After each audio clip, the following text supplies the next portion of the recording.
MCP stands for Model Context Protocol. It is an open standard that defines how AI models connect to external tools, data sources, and services.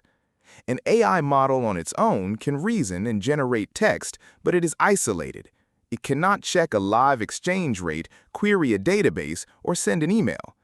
MCP bridges that gap by giving AI models a standardized way to reach out and use tools in the real world. There are two sides to MCP, the server and the client. The MCP server is the side that exposes tools.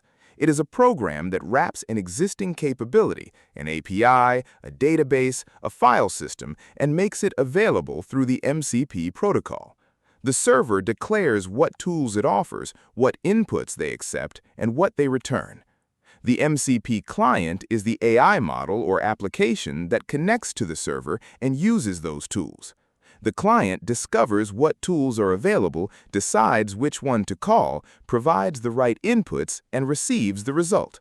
Claude, for example, acts as an MCP client when it connects to an MCP server to take actions on a user's behalf. This separation is what makes MCP powerful. You build a tool once on the server. Any MCP-compatible client can use it immediately, no bespoke integration required for each one. Now, let us look at how to actually build an MCP server. The most common approach in Python is using the MCP SDK with the @tool decorator. Here's how it works. You import the MCP library and initialize a server instance.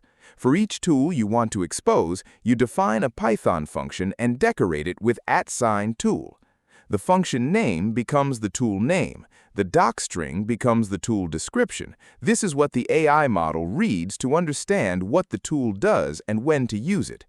The function parameters become the tool inputs, and the return value becomes the output. Let's use a currency conversion API as a concrete example. Say you want to give an AI model the ability to convert between currencies using live exchange rates. You define a function called convertCurrency. It accepts three parameters: an amount, a source currency code, and a target currency code. The @tool decorator registers it with the MCP server. The docstring is critical here. It should explain clearly what the tool does, what each parameter represents, and what the function returns. The AI model relies entirely on this description to understand when and how to call the tool. A vague docstring leads to incorrect usage. A precise one gives the model exactly what it needs. Inside the function, you call your exchange rate API, retrieve the conversion rate, calculate the converted amount, and return the result. When the server runs, it exposes this tool through the MCP protocol. A connected client, like Claude, can see that a convertCurrency tool exists, read the docstring to understand it, and call it whenever a user asks something like, "What is $500 in euros?"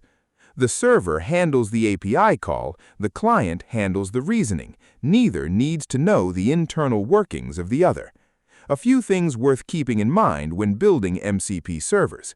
Write precise docstrings. They are not optional comments. They are the interface the AI uses to understand your tool. Treat them as carefully as you would a public API.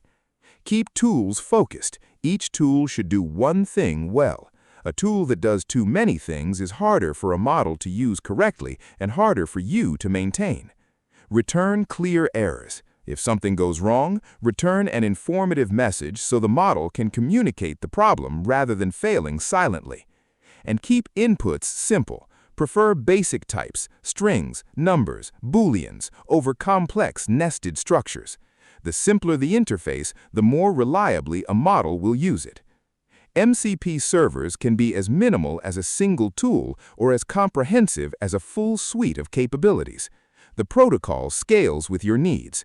What stays consistent is the pattern. Expose tools with clear descriptions, let the client handle the reasoning, and keep the two sides cleanly separated.